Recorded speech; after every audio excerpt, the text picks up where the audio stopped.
Sërish bashkë të dashur miq, jemi me sekretarin e përgjithshëm të Partisë Demokratike. Kam kënaqësinë që të jem me zotin Arben Ristani. Zoti Ristani, faleminderit, është gjithmonë kënaqësi të ju kem këtu për gjithë ato që ju jeni disponibël edhe i papërtueshëm për të qenë me ne. Mirëmëngjes dhe kënaqësi dhe për mua. Faleminderit shumë. Ndalemi tek deklarata e fundit, me njëherë hym në temp për shkak të kohës. Si ju duk kjo që lëshoi Meta s'ka pak? Shprehje situatës së rëndë që po kalon Shqipëria dhe më vjen keq që është pasqyrimi i emocioneve të brendshme të njeriu të çekulibruar siç është kryeministri shqiptar. Dhe kjo ka diktuar mas disa deklaratash të djeshme nëpërmjet Twitterit këtë reagim të presidentit të Republikës, i cili është vërtet i rëndë sepse i kujton kryeministrit që ka kërcënuar komisar policie në punës të shtetit, ka përkrahur falsifikim dokumentash, vjedhje masive si ato që dalin për ditë, shembulli më i fundit tek Unaza e Re, për të ardhur deri ke kërcënimi i presidentit. Gjë që si u kërcënuar presidentin dje nga Edi Rama?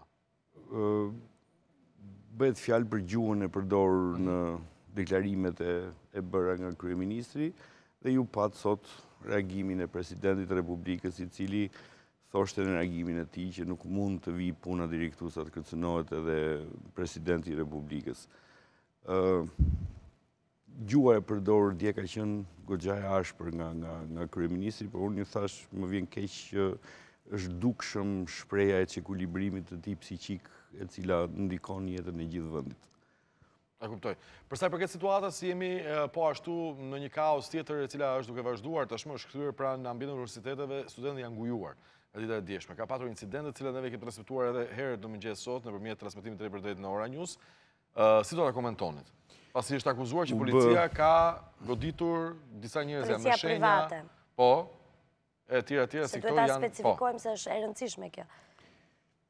Ju thash është gjithë vendi në kaos. Studentët kanë kohë që protestojnë për drejtat e tyre, kërkesat i kanë pas të drejta, legjitime, kërkesa normale, edhe të konfirmuara si të tilla dhe nga vetë kryeministri apo qeveria, dhe megjithatë zgjidhja nuk ka pasur përveç lojrave që duket që bëhen thjesht për të gënjur dhe për të shtyrë momentin, por jo për të zgjidhur çështjet në themel. Është shprehje kaosit që kalon vendi, sepse nuk janë vetëm studentët, keni parë besoj edhe naftarët në demonstrime. Ka pas Shqipëria gjatë tyre kohëve demonstrime të vazhdueshme, stresave të ndryshme të interesave, siç janë dhe banorët e Unazës së Re apo të vendeve të tjera ku u cënohet prona në mënyrë të padrejtë dhe të palishme. Pra vendi po kalon një situatë për mua emergjente e cila do zgjidhje.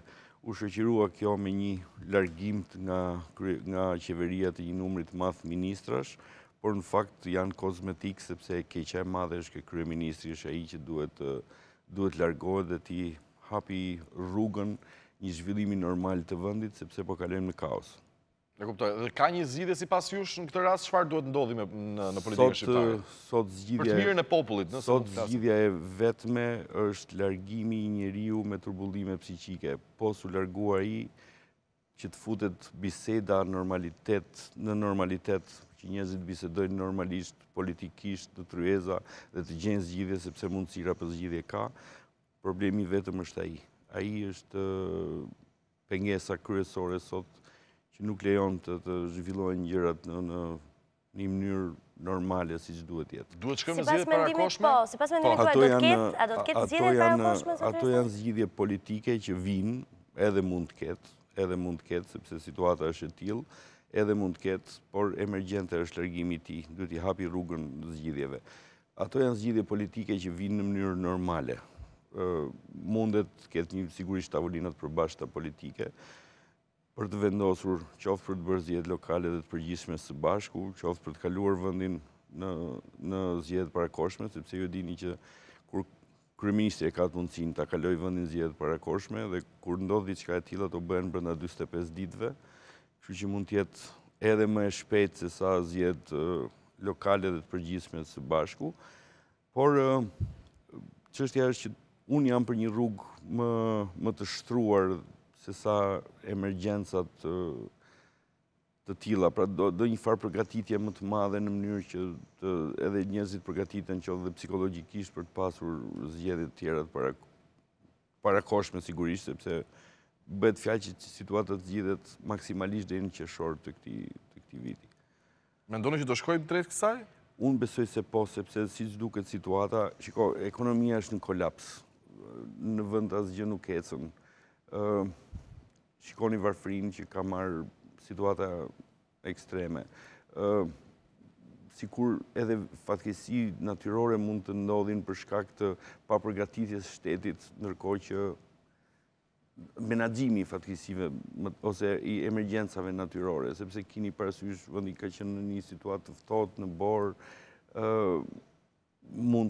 do një përgjigje të organizuar të strukturave të shtetit për të përballuar situatat që kalon vendi. Nga ana tjetër, politika po shkon keq, marrëdhëniet me fqinjët po shkojnë në mënyrë jo të duhur, nuk janë zgjidhur problemet qoftë me Greqinë, qoftë me situatat që po krijohen në Kosovë dhe atje ka momente që duan në zgjidhje, dhe ndërkohë kemi vend si yni, një Shqipëri e cila është e pastabilizuar për shkak të një qeverie që punon si hajdut vetëm për të vjedhur dhe jo për të zgjidhur emergjencat që krijohen apo nevojat që ka vendi. E shoh shumë të ngarkuar situatën dhe do patjetër zgjidhje dhe do të ketë zgjidhje.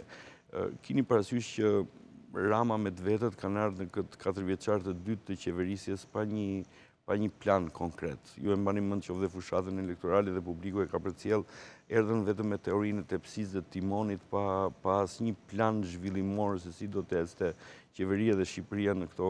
Domethënë faji ishte tjerëve, kështu që më jepni mundësinë që unë t'ju tregoj se çfarë ditë bëj më mirë. Kjo është ideja. Çështja është që gjithsesi çfarëdo që ti të duash të bësh më mirë nuk e bën dot pa një plan paraprak.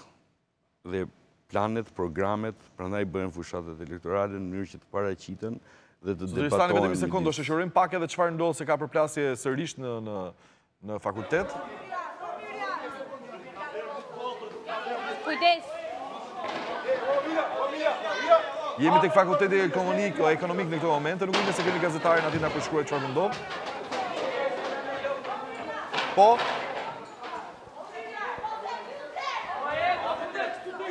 Lertila.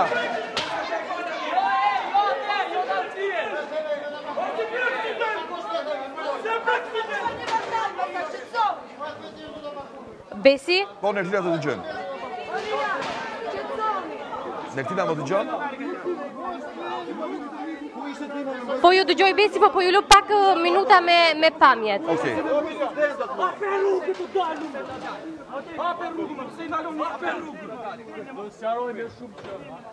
Nuk e kuptoj për çfarë arsye nuk lejon nxjerrje karriget aty. Janë kafshë për çfarë? Ka rregullore mos ka urdhra. Tani kanë rregullore, tani kanë urdhra këta.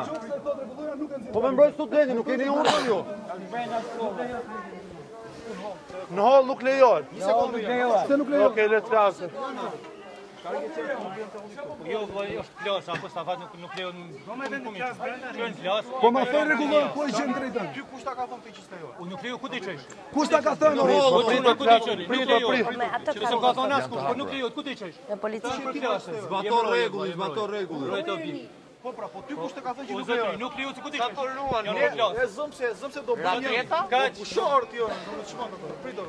E zëm se do bëjmë një workshop. do kemi intervistë zotri. Jo, nuk lejo. Po sem gazetar. Po jo, po as unë jam gazetar, nuk jam rroj, nuk lejo. Po pra, po pse nuk lejo të vjen nga ty Jo, 5 metra? vetëm klasën e Çfarë vet. kushton ty? Absolutisht po duhet vesh në klasën e vet. Çfarë thore? Po. Por ty kush ka thënë që duhet jetë në Ju klasë lutem. karike, ju mos jetë këtu. Po vetëm thoj kush ka thënë, do marrim 5 karike, do ulemi këtu, bëjmë mbledhje. Kemi seminar me ditë të hapur. A ka mundësi të marrim 5 karike? Ja, ju lutem. Po kush ka thënë ti pra që jo? Zotri nuk lejon se jam klas. Unë jam punoj si institucionit, mor zotri. Edhe unë jam punoj si i roja shërbim. Ti si e punoj si institucionit? S'bën Ti je detyrën tatë. kontraktuar nga S'bën institucioni. detyrën tatë. Ti je kontraktuar nga institucioni për të kryer shërbim. Tani më thuaj, nëse unë ty, kujt janë kohën për ty? Ju lutem, nuk jap informacion. Po më kujt janë kohën unë për ty pra? Kush? S'ke nevojë mua në kuën. Po ka nevojë se do marr karike. Unë jam në Po jo, po nuk institucion. lejo, ku do të çoj? Ti po vjen te klasa ime, dy zëra ime më thuaj që s'më do të kariken. Po të lutem shumë, do të marr karike, do bëj seminar në korridorin ditë hapur. Ka mundësi ta bëj seminar. Po kush me kujti dhe më qëpë se kësje do të përgjigje. Cili është autoriteti mbi këtë zotrin? Kanë përgjithësi kush në fakultetin tonë. A ka mundësi të marrë peskarike më zotrin? Por se nuk kaloj se votan punje. Zotëri Stani, nëse po e ndishni dhe ju janë përçarë dhe studentët, nuk janë më bashkë, është një pjesë që i është rikthyer auditorëve dhe një pjesë tjetër të cilët nuk lejohen më të futen për shkak se në orën 7 të mëngjesit, pasi e kanë ngdhirë në fakultet, në orën 7 të mëngjesit kanë krijuar një gardë për të mos lejuar as dekanin edhe as pjesën tjetër që donte të bënte mësim. Kjo ka sjell përçarjen e studentëve, me sa duket ne bëjmë pjesë e ai populli që bëhemi bashkë vetëm 3 ditë e para, pastaj. Jo, nuk është çudi që dhe të përçaren, sepse edhe faktorët që ndikojnë për t'i përçarë kanë qenë, besoj, të shumët. Ma merr mendja që Rama dhe njerëzit e vet do kenë marrë shumë masa, duhet të kenë bërë shumë përpjekje për të arritur që t'i përçajnë.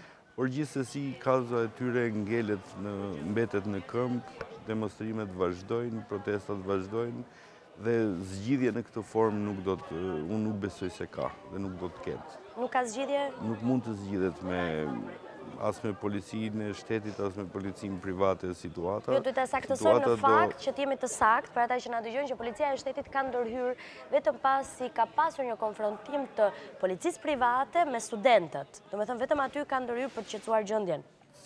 Atëherë si ka shumë gjëra për të sqaruar se çdo dhe policia private dhe private e kujt. Private në pronësi të kujt është ajo polici që është atje. Për rast. Jo, kush e ka thirrur? Ka një kontratë shërbimi me to, po. Në këtë rast, se vetëm. Ka gjëra që duhet sqaruar, por gjithsesi është e pamundur që situata të zgjidhet me polici. Nuk e zgjidh policia këtë situatë me studentë. Pra ne shohim njerëz që hyjnë normalisht në universitet. Shohim njerëz që duan të hyjnë me sa duket edhe për të vijuar mësimin. Është drejt bllokimi i mësimit sipas jush? Nëse nuk është në mas 90%, po flasim kështu, se atëherë 10%. Në mënyrë absolute, situata duhet zhvillohet me vullnet lirë dhe nuk mundet që një pakic t'i imponohet një shumice e kundërta duhet të ndodhi, por gjithsesi situata duhet ditur tamam se çfarë po ndodh. Po gjithsesi protesta është në këmbë, ata po protestojnë, të drejtë u është dhënë dhe publikisht dhe duhet zgjidhur patjetër. Ata duhet të marrin atë që meritojnë të marrin. Është e vërtet që kanë halle të mëdha, që vijnë nga familje të varfra, që nuk paguajnë dot tarifat e kripura, por nuk është vetëm ajo, sepse është situata nëpër konvikte, është jeta e përditshme, pra është varfëria që kondicionon të gjithë këtë rrëmuj që ndodh. Vendi është varfëruar në mënyrë ekstreme për shkak të keq qeverisjes. Dhe protestat do shkojnë në mënyrë ciklike. Do të jenë studentët, do të jenë naftetarët, do të jenë hallexhin të tjerë që ky vend i ka me shumicë.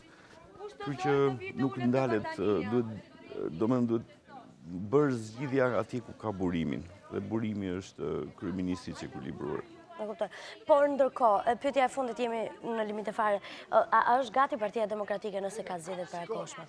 Shikoni, Partia Demokratike është tashmë një parti që po afron këtë 30 vjetët jetë dhe është një parti që në këto vite ka drejtuar Shqipërinë për 3 mandatet, duke marrë të parin dhe 2 të tjera, pra ka një eksperiencë tashmë të konsoliduar të saj në drejtimin e vendit, kështu që nuk i mungojnë as planet, programet, sepse ndërkohë është edhe pjesë e partive popullore evropiane. Si ndihmojnë edhe në projektimin e... Pra, sigurisht që do me ndihma qoftë nuk ka munguar kur, qoftë nga partnerët e saj, por dhe vetë PD-ja ka një eksperiencë tashmë të madhe në drejtimin e vendit, kështu që njerëzit nuk i mungojnë, programet nuk i mungojnë, dhe është patjetër gjithmonë gati për të marrë detyrat e saj si parti shtetëformuese në këtë vend.